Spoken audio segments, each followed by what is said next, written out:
আম্মা জান আয়েশা রাদিয়াল্লাহু তাআলা আনহা বলেন, নবী আমার কাছে ছুটি চায়, আমি ভাবলাম অন্য কোন বিবির ঘরে যাবে, বাতি নিভায়া দিলাম। এরপরে আমি ঘুমের বাহানা দইরা শুইলাম, তাকাইয়া দেখি রহমতের নবী নামাজের মুসাল্লায় দাঁড়ায় গেছে। আমার হুজুরের একটা পার্শ্বে দাঁড়াইছে। রহমতের নবী তো মাঝে মাঝে নামাজ পড়েন, আজকে দেখি ভিন্ন অবস্থা। নবী নামাজে দাঁড়াইয়া এই যে কান্নার আওয়াজ, রহমতের নবী আলহামদু সূরা বললেন, আমি তো ঘুমের বাহানায় আছি। রহমতের নবী মাত্র নামাজে দাঁড়াইয়া আলহামদু সূরাটা শেষ করলেন, এরপরে সূরা বাকারা। ভাবলাম মাঝখানে গিয়া নবী বোধহয় রুকুর মধ্যে যাবেন, না, রহমতের নবী পুরা সূরা বাকারা পড়তে পড়তে শেষ, এবার বুঝি রুকুর মধ্যে যাবে। না না না, নবী সূরা বাকারার পরের সূরাটাও তেলাওয়াত শুরু করলেন, এই সূরাটাও পুরা শেষ করলেন। এবার ভাবলাম নবী রুকুতে যাবেন, দেখি না, এর পরের সূরাটাও নবী শুরু করলেন। ভাবলাম নবী মাঝখানে গিয়া রুকু করবেন, দেখলাম না, রহমতের নবী পুরা সূরাটা শেষ করলেন। এরপরে ভাবলাম বোধহয় নবী রুকুতে যাবে। আমি আয়েশা খেয়াল কইরা দেখি মায়ার নবী আবার পরের বড় সূরাটা শুরু করলেন। আর নবী কান্না করে দাঁড়াইয়া, দাড়ি থেকে চোখের পানিগুলো পড়ে পড়ে দাড়ি ভিজিয়া নবীর জামা মুবারক ভিজে গেল। রুকুরও খবর নাই। মায়ার নবী দীর্ঘ রাত এক রাকাতে দাঁড়ানো, এই পরিমাণ আমি আয়েশা কোনদিন নবীরে দেখি না এত কষ্টে দাঁড়াইয়া। নবীর পা মুবারক ফুলিয়া যাইতেছে, এমন এক অবস্থা। দীর্ঘ সময় অতিবাহিত হওয়ার পরে মায়ার নবী এবার রুকুর মধ্যে গেলেন। রুকুর থেকে নবী আর উঠে না, উঠে না, উঠে না। মায়ার নবীর কান্নার আওয়াজ, মায়ার নবী শুধু কান্না আর কান্না আর কান্না। দীর্ঘ টাইম রুকুর মধ্যে চলে যাওয়ার পরে রহমতের নবী রুকুর থেকে অনেক সময় অতিবাহিত করার পরে নবী রুকুর থেকে সোজা হইলেন। মায়ার নবী রুকুর থেকে সোজা হইয়া দাঁড়াইয়া এরপরে আবার কান্না। দীর্ঘ টাইম আবার দাঁড়াইলেন। এরপরে রহমতের নবী সিজদার দিকে রওনা দিলেন। রহমতের নবী মাত্র প্রথম রাকাতের প্রথম সিজদা, সিজদায় গিয়া আবার কান্নার আওয়াজ। এই পরিমাণ কান্না, নবী আর মাথা উঁচু করেন না। প্রথম রাকাতের প্রথম সিজদা, এমন কান্না কান্না। আমি আয়েশা জীবনে নবীর এমন হালাত দেখি নাই। মনে হয় যেন নবী বেহুশ, নবী বোধহয় বেহুশ হয়ে যাবে। প্রথম রাকাতের সিজদা, এখনো দ্বিতীয় সিজদা নবী দেন নাই। এমন টাইমে ঘরের বাইরে আওয়াজ, বেলাল আয়েশা ডাকতেছে। ডাক দিয়া কয়, ইয়া রাসূলুল্লাহ, ফজরের সময় অনেক নিকটবর্তী হয়ে গেল, নবী তাড়াতাড়ি আপনি প্রস্তুতি হন, ফজরের সময় চলে আসছে। রহমতের নবী এইবার রেডি হয়ে যান। আম্মা জান আয়েশা রাদিয়াল্লাহু আনহা বলেন, বেলাল আয়েশা ফজরের অল্প বাকি আছে, এখনো নবী প্রথম রাকাতে প্রথম সিজদায় পড়ে কাঁদতেছেন। এদিকে ফজরের সময় ঘনিয়ে গেল। এরে নবীর উম্মতের দল, মায়ার নবী এই পরিমাণ কান্না কাঁদলেন। আম্মা জান আয়েশা রাদিয়াল্লাহু তাআলা আনহা বলেন, আমার নবীর এই রকম কান্না করতে আর আমি কখনো দেখি নাই। ও নবীর মায়ার উম্মতের দল, আমার নবীরে আমার আল্লাহ বান্দা বলেই কারণেই ডাকছেন, কারণ নবী নিজেরে বান্দা বললে বড় খুশি। আল্লাহর সম্পর্কের মূল কারণ নবী বান্দা। বান্দা বলার তিন কারণের আর এক কারণ, বেঈমান নাস্তিকরা মেরাজের ঘটনা বিশ্বাস করে না। নবী রূহের জগতের মেরাজ কেউ বলে স্বপ্ন যোগে।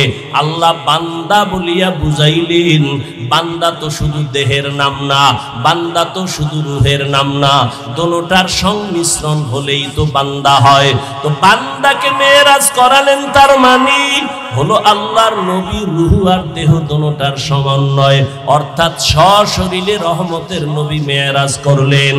আল্লাহ পাক রব্বুল আলামিন তার কুদরত ঘুরায় ঘুরায় দেখাইলেন। আল্লাহ পাক রব্বুল আলামিন মেরাজ থেকে নবীরে হাদিয়া দিলেন 50 ওয়াক্ত নামাজ, ওখান থেকে কমায়া কমায়া 5 ওয়াক্ত নামাজ নিয়ে আসলেন। ও আমার কচুয়ার মুসলমান যুবক বাবারা, ও পর্দার আড়ালের মা বোনেরা, ও বৃদ্ধ বাবাজিরা, আল্লাহর মুহাব্বতের ওই 5 বেলার নামাজ, নবীর মনটা ছোট হয়ে গেল। 50 ওয়াক্ত নামাজ নিলাম, 5 ওয়াক্ত নামাজ পড়িয়া এত বরকত থেকে কইমা গেল কি করার? আল্লাহ জানায় দিলেন, নবী আপনার উম্মতরে বলে দেন 5 বেলার নামাজ যারা আদায় করবে আমি পুরা 50-এর সওয়াব দান করব। ও আমার যুবক বাবারা, ও বৃদ্ধ বাবাজিরা, ও পর্দার আড়ালের মা বোনেরা, আর কত নামাজ ছাড়বা? আল্লাহর আদালতে কি নিয়ে দাঁড়াইবা? জীবন তোমার শেষের দিকে, চোখের সামনে কত যুবকের লাশ আর লাশ, ঘুমের বিছানায়, গাড়ির নিচে, পানির নিচে যুবকের লাশ, মহামারী করোনায় যুবকের লাশ, ছাত্র জনতার আন্দোলনে যুবকের লাশ। ও বাবা, তুমি স্কুলে পড়ো, কলেজে পড়ো, চাকরি করো, ব্যবসা করো, বাধা নাই, নবীর তরিকা মেনে মা বাবার দোয়া নিয়া, উলামায়ে কেরামের পরামর্শ নিয়া, শিক্ষকদের দোয়া নিয়া, নবীজির মুহাব্বতে 5 বেলার নামাজ পড়ো। তোমার মতো কত যুবক স্কুল কলেজে পড়ে, চাকরি করে, ব্যবসা করে, RAB, army, police, BDR, doctor, professor, engineer, OC, DC, SP, অভাব নাই, 5 বেলার নামাজ পড়ে। বলো বাবা, তোমরা কেন পারবা না? এরে পর্দার আড়ালের আম্মা জানেরা, আপনাদের মতো কত দামি মা, এই স্টেজে কয়েকটা সন্তানের মাথায় পাগড়ি দেওয়া হলো, এরা কোরআনের হাফেজ হয়ে গেল, এদের মা বাবা কত ধন্য। এরে আম্মা জান, এখনো সময় আছে, এখন থেকে পর্দা করেন, মোবাইলে সময় নষ্ট করবেন না, স্বামীর মাল হেফাজত করবেন। একটা আদর্শ সন্তানের মা হইয়া কবরে যাবেন, নামাজ ছাড়বেন না, বেপরদায় চলবেন না, আল্লাহর কাছে তওবা করেন। ও যুবক বাবারা, আল্লাহর মুহাব্বত নিয়ে তওবা করো, জীবনে আর নামাজ ছাড়বা না, আর দাড়ি কাটবা না, বেপরদায় চলবা না, মা বাবারে কষ্ট দিবা না, নবীর তরিকা নিয়া, মা বাবার দোয়া নিয়া, শিক্ষকের দোয়া নিয়া, নবীর আদর্শ মতো জীবন চালাইবা। তওবা করার মতো যদি কারো অন্তর তৈরি হয়, মোহাব্বত যদি থাকে, মুনাফিকি যদি না থাকে, খাঁটি তওবার নিয়ত যাদের আছে, দুটো হাত আমার আল্লাহকে দেখাইয়া দাও। আয় আল্লাহ, হাতগুলো কবুল করে নেন, তওবা কবুল করে নেন, তওবার উপরে মজবুত হইয়া চলার মতো তৌফিক দান করেন, বলেন আমিন। আগে বুঝতে হবে দরদি না বিরোধী। যদি দরদি হয় মুমিন, বিরোধী যদি হয় বেঈমান। নামাজ পড়ে না, গালি দেওয়া যাবে না। আগে বুঝতে হবে আগ্রহী না বিদ্রোহী। আগ্রহী হলে মুমিন, বিদ্রোহী হলে বেঈমান। বুঝেন? আরো সহজে বুঝাই।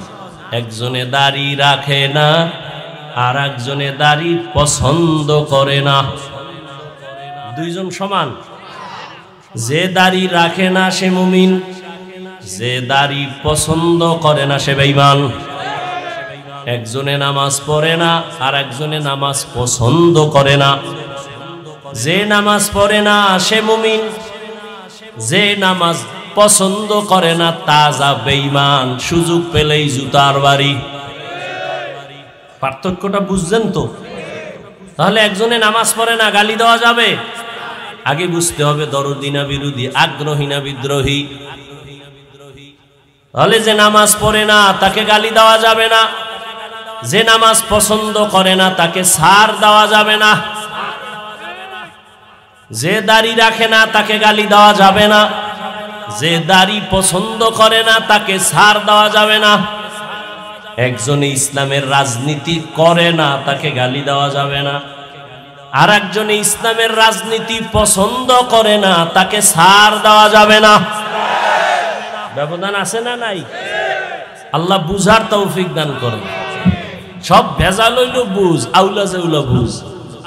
আমি বুঝা ফেলছি, আমার টুপি আমারে সম্মানিত করেছে। আপনি বুঝতেছেন টুপি মাথায় দিলেই মাথা গরম হইব, বুঝ। আমি বুঝে ফেলেছি আমার দাড়ি আমার সম্মান বাড়িয়েছে। আপনি বুঝতেছেন দাড়ি রাখলে আপনার সম্মান কমে যাবে, আত্মীয় স্বজন বেজার হবে। সব ঝামেলা বুঝের মধ্যে।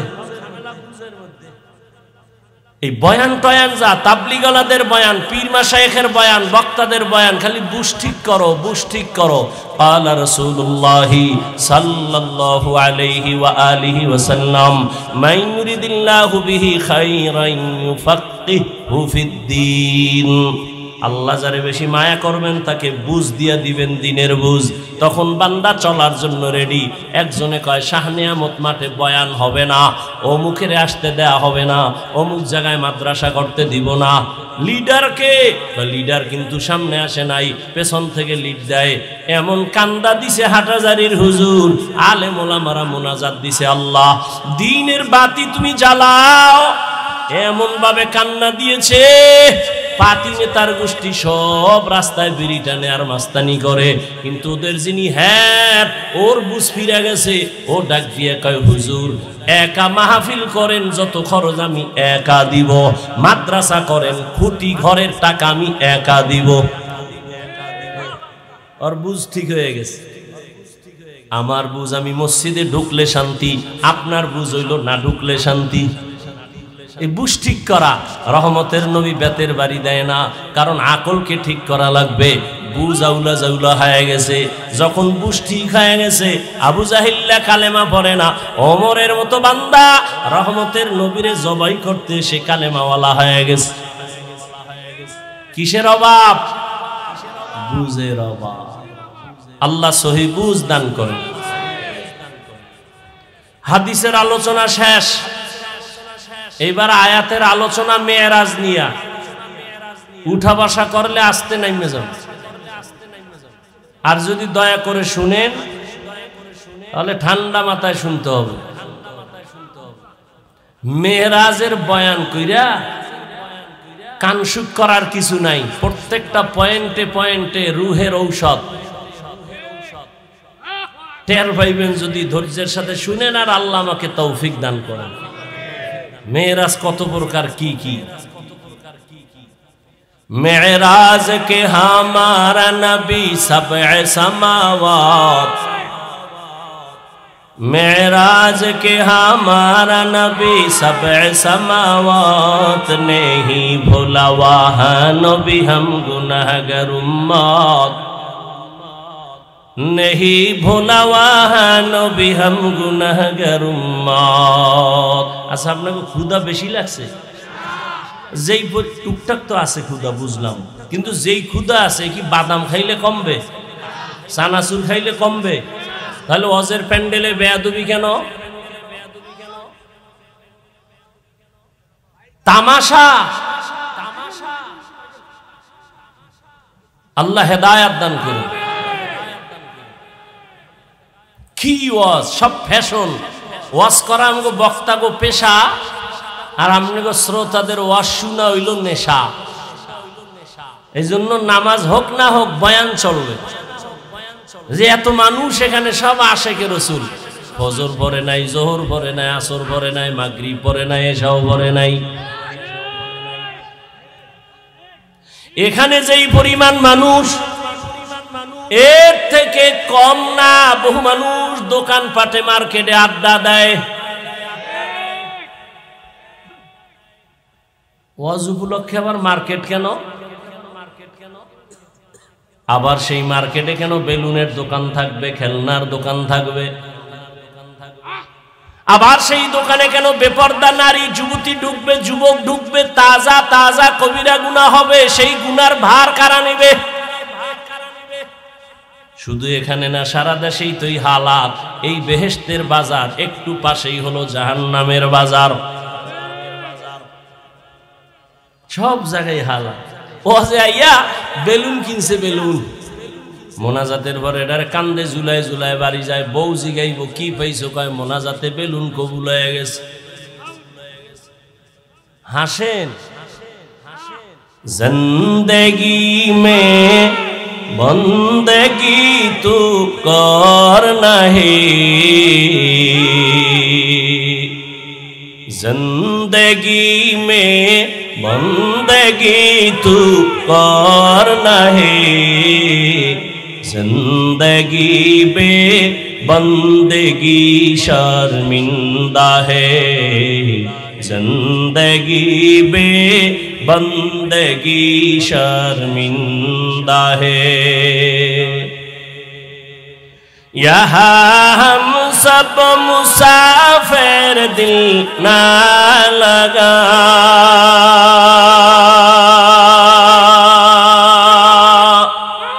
अहले दिल की नजूर से रूह करता जा,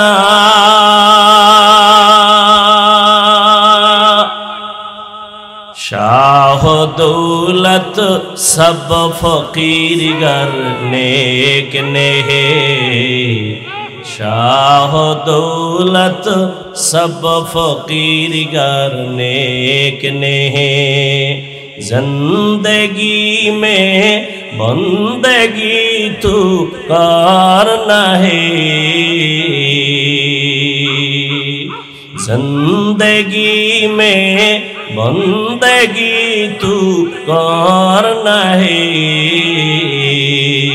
जिंदगी बे बंदगी शर्मिंदा है, जिंदगी बे बंदगी शर्मिंदा है, जिंदगी में बंदगी कुन बंदगी, बंदगी बे जिंदगी शर्मिंदगी। বর্তমান আরবি মাস রজব। শুরু করি নাকি? আরবি মাস কি? রজব। আমরা বক্তারা অনেক বয়ান করি এই মাস মেরাজের মাস। আসলে ঐতিহাসিকগণ এই মাসই মেরাজের মাস এ কথায় একমত না। অনেকেই বলেছেন রমজানে রাসূলের মেরাজ হয়েছে। এক নাম্বার দুই, মেরাজের কারণে রজব দামি এ কথাটাও ভুল। রজব মেরাজের কারণে দামি না, বরং এটা সৃষ্টির শুরু থেকেই দামি। যেমন সূরা তাওবায় আল্লাহ বলেন, ইন্না ইদ্দাতাশ শুহুরি ইনদাল্লাহি 12 শাহরান ফি কিতাবিল্লাহ ইয়াওমা খালাকাস সামাওয়াতি ওয়াল আরদ মিনহা আরবাআতুন হুরুম যালিকাদ-দীনুল কাইয়্যিম। আল্লাহ বলেন নিশ্চয়ই গণনার আকারে আমার দরবারে আমার সিদ্ধান্তে মাস হলো বছরে 12টা। কিয়ামত পর্যন্ত কোন দিন কোন বছর 11 মাসে হবে না, 13 মাসে হবে না, কত মাসে হবে? গণনার আকারে 12 মাসে হবে 1 বছর। কিয়ামত পর্যন্ত এই সিদ্ধান্ত কার? এর মধ্যে 4 মাস হলো দামি। সব মাসই দামি, তবে তুলনামূলক 4 মাস আরো দামি।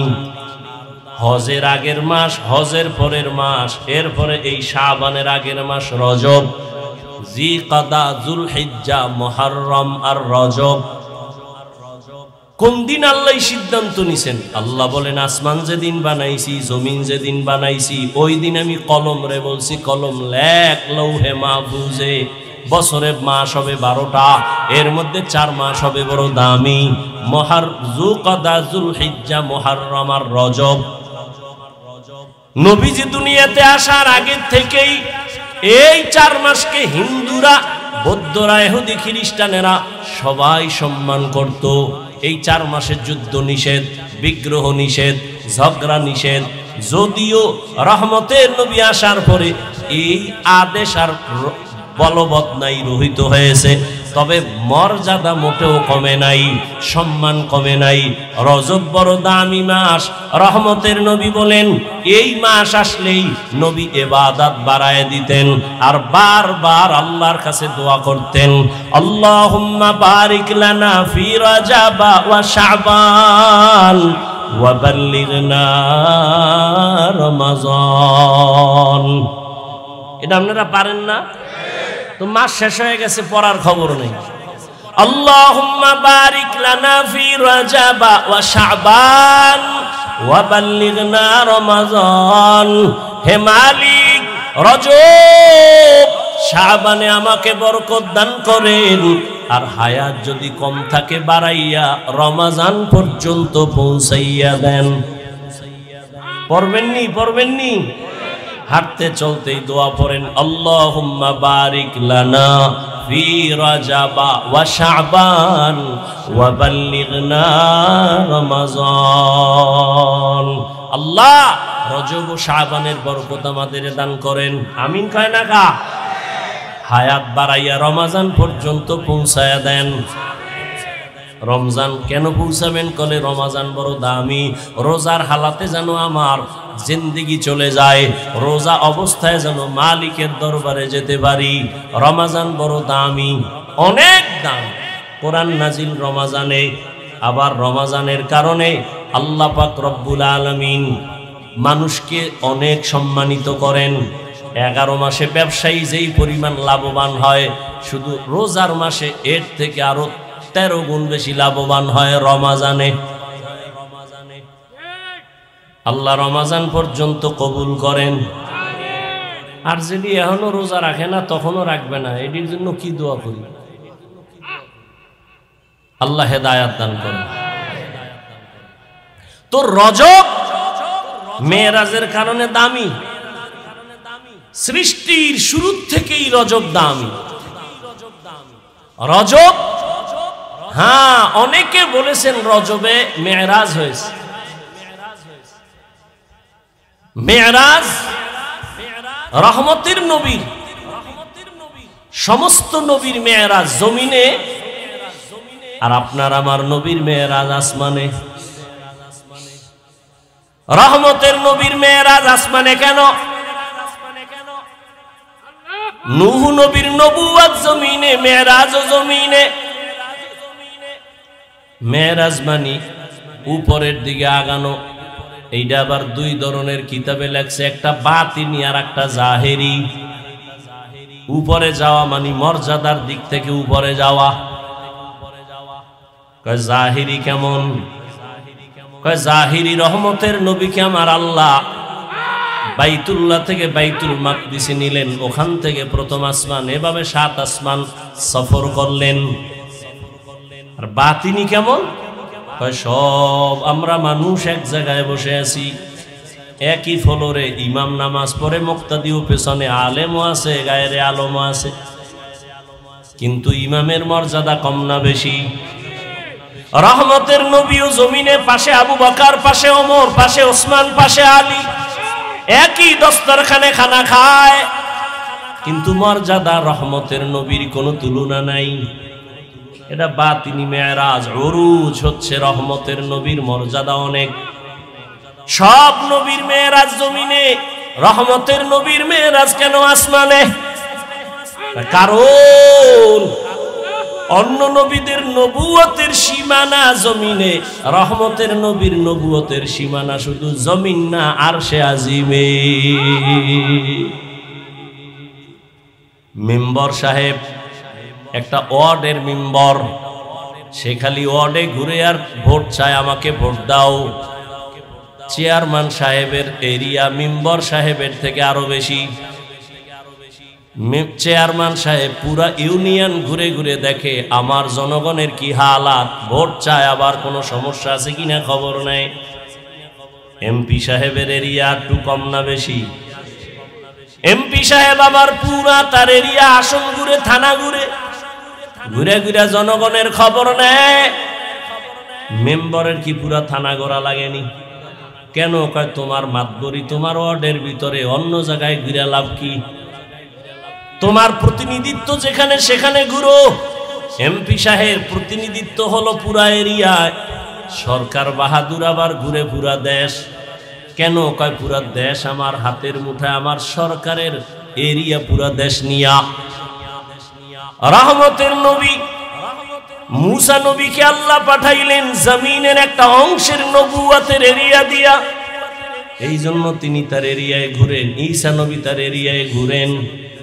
আর রহমতের নবীর এরিয়া জমিন না, 7 জমিন 7 আসমান সব পাড়ি দিয়া আরশে আজিম পর্যন্ত। এই জন্য আমার আল্লাহ কয় আপনার নবুয়তের সীমানা যেখানে যেখানে সবগুলো ঘুরে ঘুরে দেখেন আপনার সীমানা। রহমতের নবীকে আল্লাহ সীমানা ঘুরায় ঘুরায় দেখাইলেন।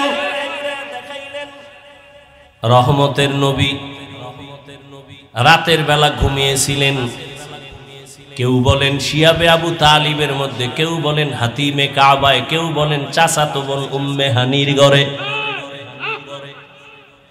জিবরাইল আমিন রাতের বেলা আসলেন। দরজা না দিয়া ঢুইকা মাঝখানে ছাদের থেকে নিচে নামলেন। রহমতের নবীকে ঘুম থেকে সজাগ করলেন। রহমতের নবী তাকায় দেখেন রাতের গভীরে জিবরাইল বসা, ছাদ আবার ছিদ্র করা। ওই বিল্ডিং না, খেজুর পাতার ঘর।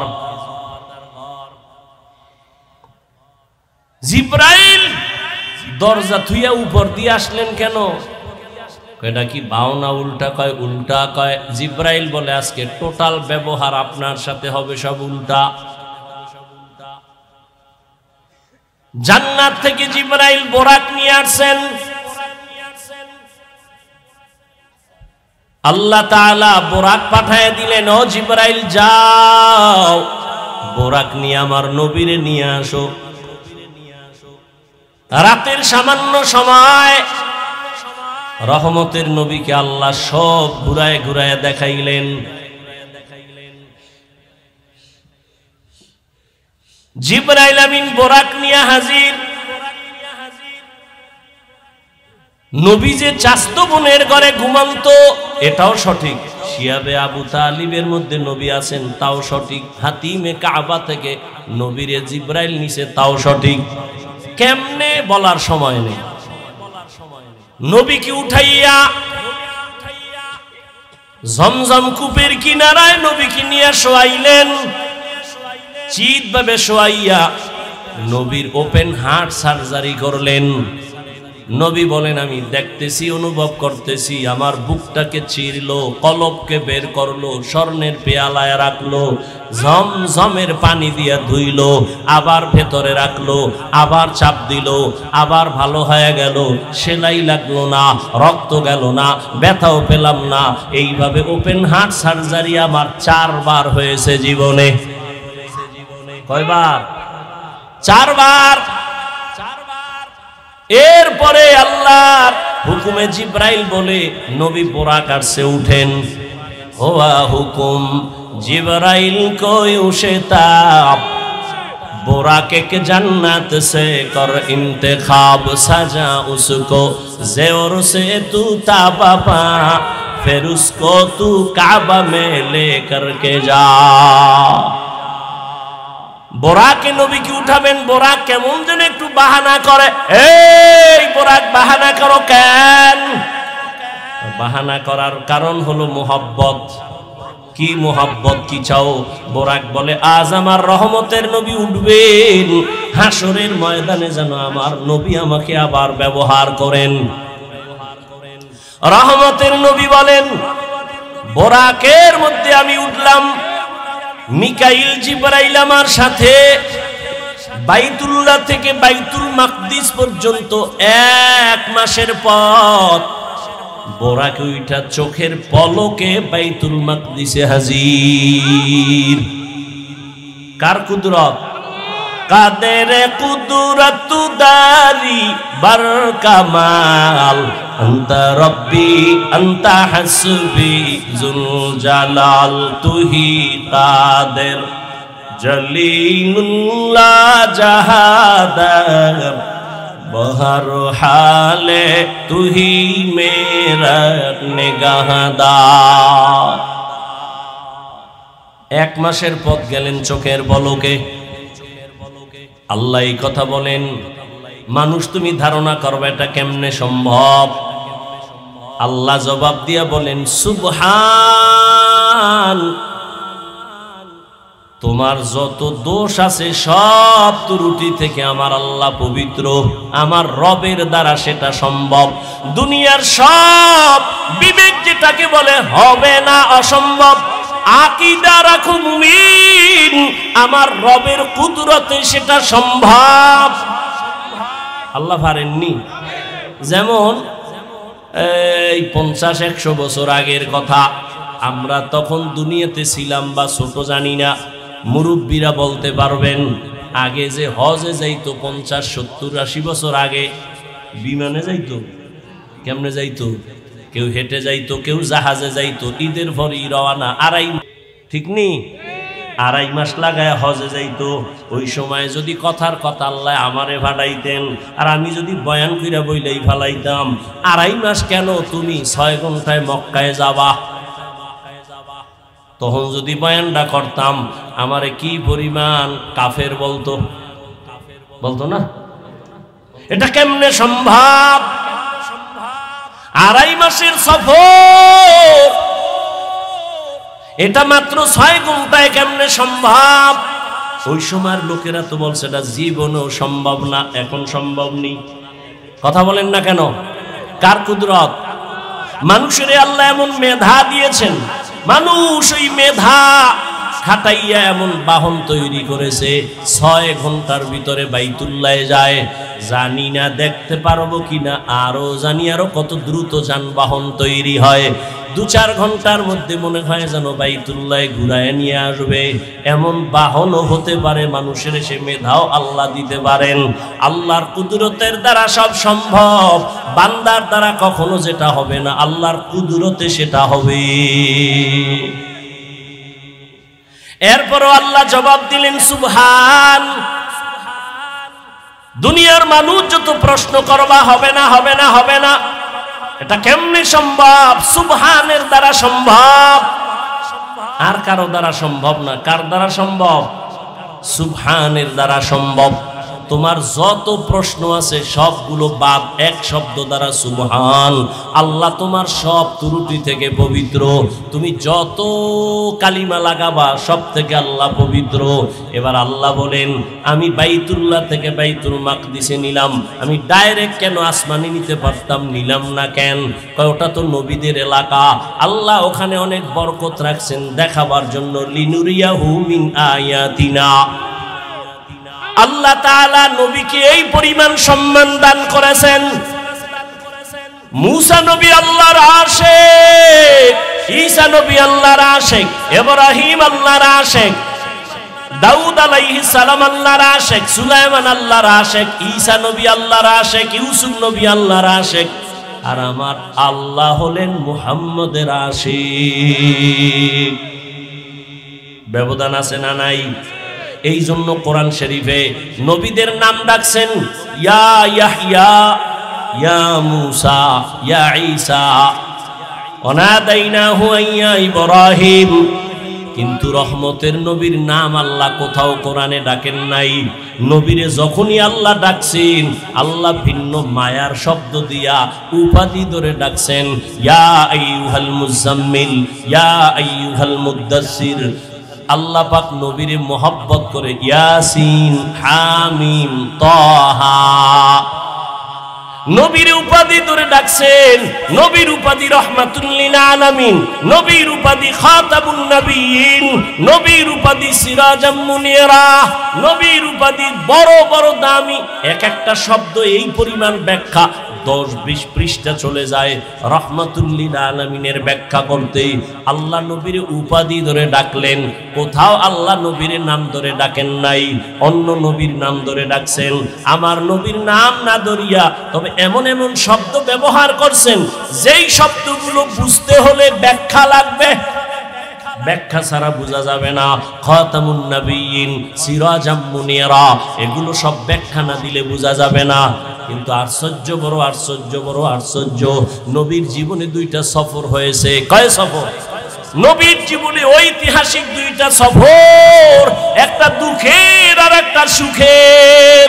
দুঃখের সফর জমিনে, সুখের সফর আসমানে। দুঃখের সফর বাইতুল্লাহ থেকে মদিনা, সফর সঙ্গীও একজন আছে। সুখের সফর মক্কা থেকে আবার আরশে আজিম, ওখানেও সফর সঙ্গী একজন আছেন। জমিনের সফর সঙ্গী আবু বকর, আর আসমানের সফর সঙ্গী জিবরাইল আমিন। আল্লাহ পাক নবীর সম্মান সর্বোচ্চ দেওয়ার জন্য সফর করালেন। তবে জমিনের সফর থেকে মেরাজের সফর বড় আশ্চর্য ধরনের। ১৫০০ বছর পরেও এখনো বহু নাস্তিকেরা আল্লাহর নবীর মেরাজ সশরীরে মানতে চায় না। স্বপ্ন যোগে হয়েছে, স্বপ্ন যোগে তো 1000 বার হয়েছে, সশরীরে একবার হয়েছে। আল্লাহ কয় আমি করাইলাম। নবীরে নাম ধইরা ডাকেন নাই, ডাকছেন যেই শব্দ দিয়া, সব অন্য নবীর তুলনায় দামি দামি শব্দ নবীর শানে ব্যবহার করছেন। কিন্তু কঠিন আশ্চর্য হলো, পৃথিবী নাড়া দেওয়ার মতো একটা সফর হলো রসুলের। সেই সফরের ক্ষেত্রে রসুলকে আল্লাহ ডাক দিয়া ব্যবহার করলেন একটা সাধারণ শব্দ, আব্দ, বান্দা। সুবহানাল্লাযী আসরা বিআবদিহি, আমি ভ্রমণ করাইলাম আমার প্রিয় বান্দাকে। আব্দুল মানি বান্দা। দেখছেন নি নবীরে কত দামি দামি উপাধি দিলেন, কিন্তু মেরাজের ক্ষেত্রে নবী আল্লাহ একটা সাধারণ শব্দ ব্যবহার করলেন, বান্দা। আমরাও বান্দা, হিন্দুরাও বান্দা, ইহুদিরাও বান্দা, খ্রিস্টানও বান্দা, সবাই কার বান্দা? আল্লাহর বান্দা। আমার নবীরেও কয় বান্দা। দেখছেন নি কারবারটা কি? ফেলুল হাকিম লা ইয়াখলু আনিল হিকমা, হাকিমের কথা কাজ হিকমত থেকে খালি না। নবীজিরে আল্লাহ কত দামি দামি শব্দ ধরে ডাকলেন, কিন্তু এত বিশাল এক আশ্চর্য ধরনের সফর, এই সফরের বেলায় নবীকে আল্লাহ সাধারণ শব্দ দিয়ে ডাকলেন কেন? সম্বোধন করলেন কেন? বান্দা। প্রশ্ন আছে না নাই? অনেক প্রশ্ন মেরাজ নিয়া। রাতে হলো কেন? দিনের বেলা হলো না কেন? আবার রাতের সামান্য সময় হলো কেন? পুরা রাত লাগলো না, এটা কেমনে সম্ভব? আল্লাহ পাক নবীর এখানে বান্দা বললেন কেন? বান্দা বলার 3 কারণ। কয় কারণ? 3 কারণ। নবীজিকে আল্লাহ বান্দা বলার 3 কারণ। সবাই তো আমরা বান্দা, তবে সবাই তো আল্লাহর প্রিয় বান্দা না। কি সবাই আমরা কার বান্দা? সবাই কি না প্রিয় বান্দা না? আপনাদের এলাকায় মসজিদ আসেনি? কার ঘর? সব মসজিদ কার ঘর? সব মসজিদ আল্লাহর ঘর, তবে বাইতুল্লাহর মতো সব না। কি সব বান্দা আল্লাহ, তবে সব বান্দা প্রিয় না। আপনাদের কচুয়া বাজারে কুকুর নাই? কার মখলুক? আল্লাহর। কিন্তু সব কুকুর দামি না। আসহাবে কাহাফের সাথে যেই কুকুরের সম্পর্ক, এটা দামি। কোরআনের মধ্যে ঘটনা আছে, নবী বলেন এই কুকুর জান্নাতে যাবে। আপনাদের এলাকায় গরু গাভী আছে, সব আল্লাহর মখলুক, সবই তো গাভী, তবে সব দামি না। মুসা নবীর সাথে যেই সম্পর্ক গাভীর, এটা দামি, জান্নাতে যাবে। আপনাদের আশেপাশে পিপিলিকার অভাব নাই, সব পিপিলিকা আল্লাহর মখলুক, তবে সব পিপিলিকা দামি না। সুলাইমান নবীর সাথে যেই পিপিলিকার সম্পর্ক, ওই পিপিলিকা জান্নাতে যাবে। উটনি, উট সব আল্লাহর মখলুক, তবে সব উট আর উটনি দামি না। রহমতের নবী যেই উটের পিঠে সফর করেছেন, ওই উট জান্নাতে যাবে। সালেহ নবী যেই উটনির জন্য দোয়া করেছেন, ওই উটনি জান্নাতে যাবে। আকাশে উড়ন্ত পাখি সব আল্লাহর মখলুক, সব দামি না। হুদ নামের পাখি দামি। সুলাইমান নবীর সম্পর্ক এই কারণে জান্নাতে যাবে। নদীর মধ্যে কত দামি দামি মাছ। আমগো জাতীয় মাছের নাম কি? ইলিশ। এই তুই যতই জাতীয় হও না কেন, কিন্তু আল্লাহর আদালতে তোর দাম নাই। ইউনুস নবীরে যেই মাছে নিছে ওই মাছ দামি হয়ে গেছে, আল্লাহর জান্নাতে চলে যাবে। সোহবতে সালেহ তোরা সালেহ গুনা, সোহবতে তালেহ তোরা তালেহ গুনা। আপনাদের এলাকায় তো বিল্ডিং এর অভাব নাই, 5 তলা 10 তলা বিল্ডিং, এত একটা বিল্ডিং এর দাম নাই কোরআনওয়ালা বিল্ডিং এর যেই দাম। কি দেখছেন নি? সবাই তো বান্দা, তবে এর মধ্যে ব্যবধান আছে না নাই? সবাই তো প্রিয় বান্দা না। সব বান্দার মধ্যে যারা ঈমানওয়ালা তারা দামি, আবার সব ঈমানওয়ালারা দামি না। এখান থেকে যারা আমলওয়ালা তারা আরো দামি, সব আমলওয়ালারা দামি না। যাদের আমলে তাকওয়া আছে, ইখলাস আছে, তারা আরো দামি। সবাই তো নবী, অনেকেই তো রাসূল, তবে আমার আপনার আখিরি নবীর মতো কেউ না। সবাই তো বান্দা, তবে আমার নবীকে বান্দা কেন বলছেন? নবী যখন আল্লাহর বাড়ি গেলেন, আল্লাহর সামনে হাদিয়া পেশ করলেন 3টা, আত্তাহিয়াত লিল্লাহ ওয়াস সালাওয়াত ওয়াত তাইয়্যিবাত। আল্লাহ দিলেন 3টা, আসসালামু আলাইকা আইয়ুহান নাবিয়্যু ওয়া রাহমাতুল্লাহি ওয়া বারাকাতুহু। নবী আবার নিয়ে নিলেন একার জন্য না, আসসালামু আলাইনা ওয়া আলা ইবাদিল্লাহিস সালিহিন। আল্লাহ কয় ফেরেশতারা তোরা সাক্ষী আছো নি? কাছি ক সাক্ষী দে। আশহাদু আল্লা ইলাহা ইল্লাল্লাহ। খালি আমারটা দিলে হইব না, নবীরেও দে। ওয়া আশহাদু আন্না মুহাম্মাদান। এই শুনো, ফেরেশতারা থাইমে গেছে। এই এতটুকু বললে হবে না, আমি তো তারে রসুল বানাইছি, রসুল বলো। কয় রসুল বলবো? কয় না না, আগে বলো আবদুহু ওয়া রাসূলুহু ওয়া আশহাদু আন্না মুহাম্মাদান। এরপর কি? আবদুহু ওয়া রাসূলুহু। বলেন আবদুহু মানে বান্দা, এই শব্দের দ্বারা কি নবীর দাম না রাসূলুহুর দ্বারা দাম? তাহলে রাসূলুহু বললেন পরে, আবদুহু বললেন আগে কেন? প্রশ্ন আছে না নাই? আবদুহু কেন আগে বললেন, রাসূলুহু কেন পরে বললেন? হে ফেরেশতারা জানো, আবদুহু মুহাম্মদের দেওয়া, রাসূলুহু আমি আল্লাহর দেওয়া। আমি তো মুহাম্মদের আশিক, মুহাম্মদেরটা আগে দিই, এরপর আমারটা দে। আবদুহু বললে মুহাম্মদ খুশি, রাসূলুহু বললে আমি আল্লাহ খুশি। আবদুহু যদি বলে আমার রাসূল খুশি, কেন? নবী নিজেরে আব্দ বইলা বড় খুশি। আম্মা জান আয়েশা রাদিয়াল্লাহু আনহা বলেন, ও নবী এত কষ্ট করে ইবাদত করেন কেন? নবী বলেন, আফালা আকুনা আবদান শাকুরা। মেরাজ থেকে বুঝার কিছু আছে? আবদুহু বললেন কেন, রাসূলুহু পরে নিলেন কেন, আবদুহু আগে বললেন কেন? বান্দা বড় দামি। কিয়ামতের ময়দানে আল্লাহ যখন জান্নাতের দরজা খুলবেন, মানুষগুলো সূর্যের গরমে পাগলের মতো হয়ে যাবে। আল্লাহ তখন ডাকবে, এ যারা জান্নাতে যাবি, জান্নাতের দরজা খোলা হবে না, তো এই মুহূর্তে কই যাবি?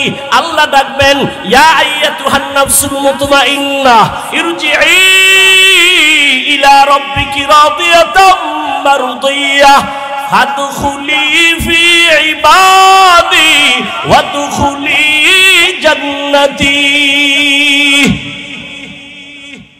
জান্নাত আগে না বান্দা আগে? ফাদখুলি ফি ইবাদি ওয়াদখুলি জান্নাতি। আরশের নিচে আমার কিছু বান্দারা বসে আছে, ওদের মজলিসে গিয়া বহ। এরপরে মুহাম্মদ যখন যাবে, গিয়া তালা খুলবে, তারপরে জান্নাতে যাবি।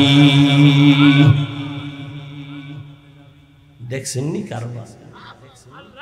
আগে বান্দার মজলিসে যা, আমার প্রিয় বান্দাদের নিয়ে জান্নাতে যাওয়া লাগবে। ফাদখুলি ফি ইবাদি ওয়াদখুলি জান্নাতি। রহমতের নবীকে আল্লাহ বান্দা বললেন কেন? এক কারণ হলো নবী নিজের বান্দা বইলা করো খুশি। এবার আসেন আর এক কারণ, আল্লাহর সাথে বান্দার একটা সম্পর্ক আছে না নাই? যত সম্পর্ক আছে এর মধ্যে একটা আসল, যেমন আমার ছাত্র আর আমি শিক্ষক, আমার সাথে ছাত্রের সম্পর্ক শিক্ষক আর ছাত্র, কিন্তু ওর আলাদা পরিচয় আছে। এর মধ্যে একটা আসল।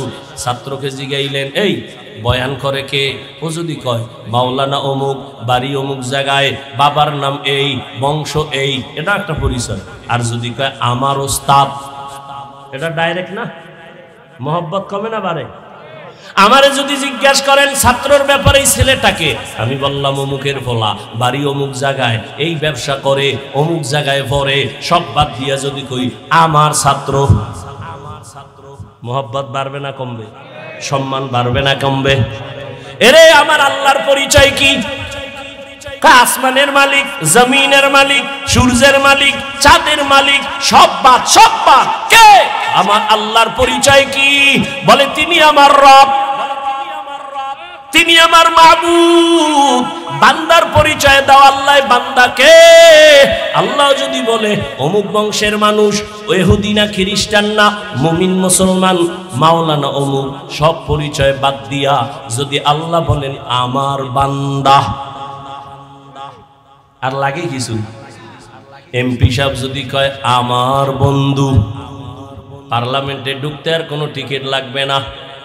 লাগবে? এমপি সাহেব যদি কয় আমার বন্ধু, রাস্তা ক্লিয়ার। এটারে যদি জিগায় এই তোমার পাশ কই, পাশের গুল্লি মারি এমপি কি কইছে শুনছনি? আমার বন্ধু, কোনো পাশ টাস নাই। আল্লাহর সাথে বান্দার পরিচয় কি? আল্লাহ মানুষ বানাইছেন ইবাদতের জন্য। ইবাদত যারা করে তারা আব্দ বা আবেদ, আর যার ইবাদত করবে তিনি হবেন মাবুদ। আল্লাহ আমাদের মাবুদ, আমরা তার আব্দ। আমাদের মাঝখানে সম্পর্কের বস্তু হলো ইবাদত। তাহলে আল্লাহর সাথে যত সম্পর্ক এর মূল হলো ইবাদত। ইবাদত যার করে তিনি মাবুদ, যারা করে তারা আবেদ বা আবদ। আর সারা দুনিয়ার মধ্যে ইবাদত করনেওয়ালাদের মধ্যে আমার নবীর মতো ইবাদত করনেওয়ালা আর কেউ নাই। সারা দুনিয়ার মানুষের ইবাদত আর আমার রহমতের নবীর ইবাদত। সারা জিন্দেগি যদি বয়ান করা হয়, রহমতের নবীর ইবাদতের তুলনা নাই। আম্মা জান আয়েশা রাদিয়াল্লাহু আনহার কাছে সাহাবায়ে কেরাম জিজ্ঞাসা করলেন, আম্মা জান নবীজির আশ্চর্য কিছু ঘটনা বলেন। কোনটা কোনটা আশ্চর্য? আম্মা জান কয় নবীজির আশ্চর্য না এমন কি আছে? সবই তো আশ্চর্য। রহমতের নবী যেখানে কদম দেয় ওই জায়গা মিশকের ঘেরানে ভরে যায়। নবী রাস্তা দিয়ে হাঁটে, দুপার্শ্বের গাছ নত হয় নবীর সালাম দেয়। রহমতের নবী আশ্চর্য কি ঘটনা শোনাবো তো শোনো, একটা ঘটনা শোনো। একদিন নবী এশার নামাজ পড়ে আমার ঘরে আসলেন। ঘরে আইসা হাসি দিয়ে কয়, ও হুমায়রা। কারে কয়? আয়েশা রাদিয়াল্লাহু আনহাকে বলে। নবী কয়, ও হুমায়রা, আজকের রাত্রটা আমারে ছুটি দিবেননি? আজকের রাত্র?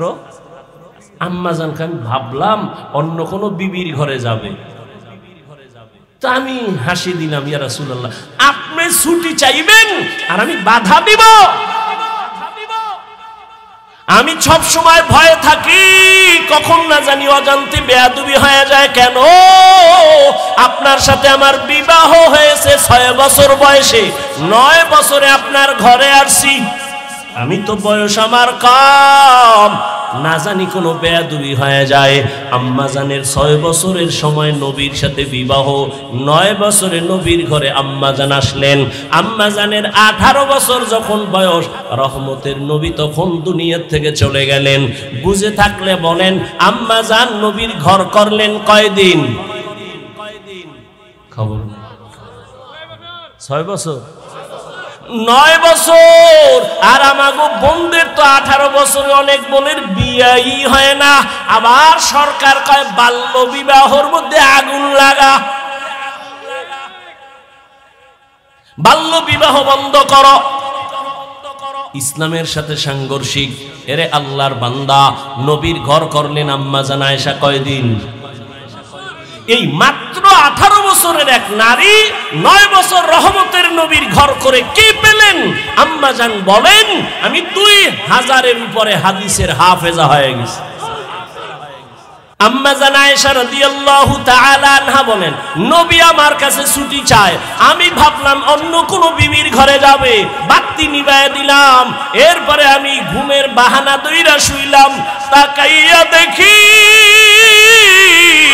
রহমতের নবী নামাজের মুসাল্লায় দাঁড়ায় গেছে। আমার হুজুরের একটা পার্শ্বে দাঁড়াইছে। রহমতের নবী তো মাঝে মাঝে নামাজ পড়েন, আজকে দেখি ভিন্ন অবস্থা। নবী নামাজে দাঁড়াইয়া এই যে কান্নার আওয়াজ। রহমতের নবী আলহামদু সূরা বললেন, আমি তো ঘুমের বাহানায় আছি। রহমতের নবী মাত্র নামাজে দাঁড়াইয়া আলহামদু সূরাটা শেষ করলেন। এরপরে সূরা বাকারা। ভাবলাম মাঝখানে গিয়া নবী বোধহয় রুকুর মধ্যে যাবেন। না, রহমতের নবী পুরা সূরা বাকারা পড়তে পড়তে শেষ। এবার বুঝি রুকুর মধ্যে যাবে। না না না, নবী সূরা বাকারার পরের সূরাটাও তেলাওয়াত শুরু করলেন, এই সূরাটাও পুরা শেষ করলেন। এবার ভাবলাম নবী রুকুতে যাবেন, দেখি না এর পরের সূরাটাও নবী শুরু করলেন। ভাবলাম নবী মাঝখানে গিয়া রুকু করবেন, দেখলাম না রহমতের নবী পুরা সূরাটা শেষ করলেন। এরপরে ভাবলাম বোধহয় নবী রুকুতে যাবে। আমি আয়েশা খেয়াল কইরা দেখি মায়ার নবী আবার পরের বড় সূরাটা শুরু করলেন। আর নবী কান্না করে দাঁড়াইয়া, দাড়ি থেকে চোখের পানিগুলো পড়ে পড়ে দাড়ি ভিজিয়া নবীর জামা মুবারক ভিজে গেল। রুকুরও খবর নাই। মায়ার নবী দীর্ঘ রাত এক রাকাতে দাঁড়ানো। এই পরিমাণ আমি আয়েশা কোনদিন নবীরে দেখি না এত কষ্টে দাঁড়াইয়া। নবীর পা মুবারক ফুলিয়া যাইতেছে, এমন এক অবস্থা। দীর্ঘ সময় অতিবাহিত হওয়ার পরে মায়ার নবী এবার রুকুর মধ্যে গেলেন। রুকুর থেকে নবী আর উঠে না, উঠে না, উঠে না। মায়ার নবীর কান্নার আওয়াজ। মায়ার নবী শুধু কান্না আর কান্না আর কান্না। দীর্ঘ টাইম রুকুর মধ্যে চলে যাওয়ার পরে রহমতের নবী রুকুর থেকে অনেক সময় অতিবাহিত করার পরে নবী রুকুর থেকে সোজা হইলেন। মায়ার নবী রুকুর থেকে সোজা হইয়া দাঁড়াইয়া এরপরে আবার কান্না। দীর্ঘ টাইম আবার দাঁড়াইলেন। এরপরে রহমতের নবী সিজদার দিকে রওনা দিলেন। রহমতের নবী মাত্র প্রথম রাকাতের প্রথম সিজদা, সিজদায় গিয়া আবার কান্নার আওয়াজ। এই পরিমাণ কান্না, নবী আর মাথা উঁচু করেন না। প্রথম রাকাতের প্রথম সিজদা, এমন কান্না কান্না। আমি আয়েশা জীবনে নবীর এমন হালাত দেখি নাই। মনে হয় যেন নবী বেহুশ, নবী বোধহয় বেহুশ হয়ে যাবে। প্রথম রাকাতের সিজদা, এখনো দ্বিতীয় সিজদা নবী দেন নাই। এমন টাইমে ঘরের বাইরে আওয়াজ, বেলাল আয়েশা ডাকতেছে। ডাক দিয়া কয়, ইয়া রাসূলুল্লাহ, ফজরের সময় অনেক নিকটবর্তী হয়ে গেল। নবী তাড়াতাড়ি আপনি প্রস্তুতি হন, ফজরের সময় চলে আসছে। রহমতের নবী এইবার রেডি হয়ে যান। আম্মা জান আয়েশা রাদিয়াল্লাহু আনহা বলেন, বেলাল আয়েশা ফজরের অল্প বাকি আছে, এখনো নবী প্রথম রাকাতে প্রথম সিজদায় পড়ে কাঁদতেছেন। এদিকে ফজরের সময় ঘনিয়ে গেল। এরে নবীর উম্মতের দল, মায়ার নবী এই পরিমাণ কান্না কাঁদলেন। আম্মা জান আয়েশা রাদিয়াল্লাহু তাআলা আনহা বলেন, আমার নবীর এই রকম কান্না করতে আর আমি কখনো দেখি নাই। ও নবীর মায়ার উম্মতের দল, আমার নবীরে আমার আল্লাহ বান্দা বলেই কারণেই ডাকছেন, কারণ নবী নিজেরে বান্দা বললে বড় খুশি। আল্লাহর সম্পর্কের মূল কারণ নবী বান্দা। বান্দা বলার তিন কারণের আর এক কারণ, বেঈমান নাস্তিকরা মেরাজের ঘটনা বিশ্বাস করে না। নবী রূহের জগতের মেরাজ, কেউ বলে স্বপ্ন যোগে। আল্লাহ বান্দা বলিয়া বুঝাইলেন, বান্দা তো শুধু দেহের নাম না, বান্দা তো শুধু রূহের নাম না, দোনোটার সংমিশ্রণ হলেই তো বান্দা হয়। তো বান্দাকে মেরাজ করালেন, তার মানে হলো আল্লাহর নবী রূহ আর দেহ দোনোটার সমন্বয়, অর্থাৎ সশরীরে রহমতের নবী মেরাজ করলেন। আল্লাহ পাক রব্বুল আলামিন তার কুদরত ঘুরায় ঘুরায় দেখাইলেন। আল্লাহ পাক রব্বুল আলামিন মেরাজ থেকে নবীরে হাদিয়া দিলেন 50 ওয়াক্ত নামাজ, ওখান থেকে কমায়া কমায়া 5 ওয়াক্ত নামাজ নিয়ে আসলেন। ও আমার কচুয়ার মুসলমান যুবক বাবারা, ও পর্দার আড়ালের মা বোনেরা, ও বৃদ্ধ বাবাজিরা, আল্লাহর মুহাব্বতের ওই 5 বেলার নামাজ, নবীর মনটা ছোট হয়ে গেল। 50 ওয়াক্ত নামাজ নিলাম, 5 ওয়াক্ত নামাজ পড়িয়া এত বরকত থেকে কইমা গেল কি করার? আল্লাহ জানায় দিলেন, নবী আপনার উম্মতরে বলে দেন, 5 বেলার নামাজ যারা আদায় করবে আমি পুরা 50-এর সওয়াব দান করব। ও আমার যুবক বাবারা, ও বৃদ্ধ বাবাজিরা, ও পর্দার আড়ালের মা বোনেরা, আর কত নামাজ ছাড়বা? আল্লাহর আদালতে কি নিয়ে দাঁড়াইবা? জীবন তোমার শেষের দিকে, চোখের সামনে কত যুবকের লাশ আর লাশ। ঘুমের বিছানায়, গাড়ির নিচে, পানির নিচে যুবকের লাশ। মহামারী করোনায় যুবকের লাশ, ছাত্র জনতার আন্দোলনে যুবকের লাশ। ও বাবা, তুমি স্কুলে পড়ো, কলেজে পড়ো, চাকরি করো, ব্যবসা করো, বাধা নাই। নবীর তরিকা মেনে, মা বাবার দোয়া নিয়া, উলামায়ে কেরামের পরামর্শ নিয়া, শিক্ষকদের দোয়া নিয়া, নবীজির মুহাব্বতে 5 বেলার নামাজ পড়ো। তোমার মতো কত যুবক স্কুল কলেজে পড়ে, চাকরি করে, ব্যবসা করে, RAB, army, police, BDR, doctor, professor, engineer, OC, DC, SP, অভাব নাই, 5 বেলার নামাজ পড়ে। বলো বাবা, তোমরা কেন পারবা না? এরে পর্দার আড়ালের আম্মা জানেরা, আপনাদের মতো কত দামি মা, এই স্টেজে কয়েকটা সন্তানের মাথায় পাগড়ি দেওয়া হলো, এরা কোরআনের হাফেজ হয়ে গেল। এদের মা বাবা কত ধন্য। এরে আম্মা জান, এখনো সময় আছে, এখন থেকে পর্দা করেন, মোবাইলে সময় নষ্ট করবেন না, স্বামীর মাল হেফাজত করবেন। একটা আদর্শ সন্তানের মা হইয়া কবরে যাবেন, নামাজ ছাড়বেন না, বেপরদায় চলবেন না, আল্লাহর কাছে তওবা করেন। ও যুবক বাবারা, আল্লাহর মোহাব্বত নিয়ে তওবা করো। জীবনে আর নামাজ ছাড়বা না, আর দাড়ি কাটবা না, বেপরদায় চলবা না, মা বাবারে কষ্ট দিবা না। নবীর তরিকা নিয়া, মা বাবার দোয়া নিয়া, শিক্ষকের দোয়া নিয়া, নবীর আদর্শ মতো জীবন চালাইবা।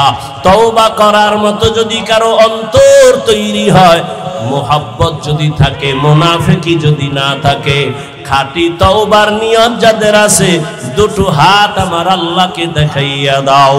আয় আল্লাহ, হাতগুলো কবুল করে নেন, তওবা কবুল করে নেন, তওবার উপরে মজবুত হইয়া চলার মতো তৌফিক দান করেন, বলেন আমিন।